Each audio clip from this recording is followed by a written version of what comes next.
Melanie Ricardo idap tumor jinak setelah operasi pengangkatan rahim.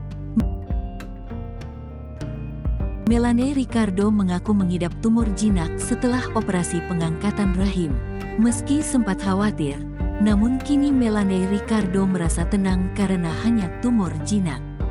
Dan untuk selanjutnya Melanie Ricardo harus rutin kontrol untuk memantau perkembangan tumor jinak tersebut.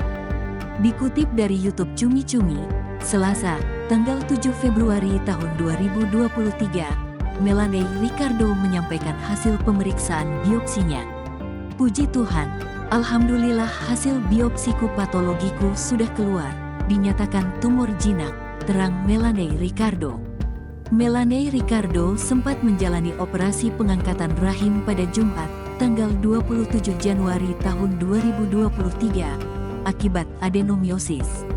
Adenomiosis terjadi ketika jaringan yang biasanya melapisi rahim tumbuh ke dalam dinding otot rahim.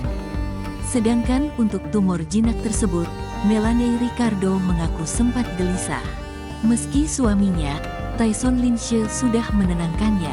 Kemarin kan aku takut luar biasa walaupun udah doa, suami udah tenangin, tapi tetap aja gelisah itu ada, imbuhnya.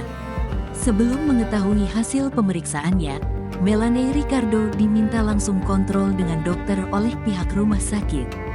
Hal tersebut membuat Melanie Ricardo merasa tidak tenang. Pihak rumah sakit tiba-tiba "Wah gue, pagi, Bu, udah keluar hasilnya." "Oke, gimana hasilnya? Aman kan?" Terus dia jawabnya gini, "Bu, katanya disuruh langsung kontrol sama dokter," ucap Melanie. Tak dipungkiri, wanita berusia 41 tahun tersebut berharap saat itu langsung diberitahu hasil pemeriksaannya. "Maksud gua jawab dulu kenapa sih? Bilang aman, tenangkan kita jantung enggak deg-degan. Harusnya aku cek lukaku hari Jumat ini." Terus simbahnya bilang, "Iya, jadwal kontrolnya besok aja langsung ya," beber Melanie. Kemudian, Melanie pun menghubungi dokternya dan dikatakan bahwa ia mengidap tumor jinak.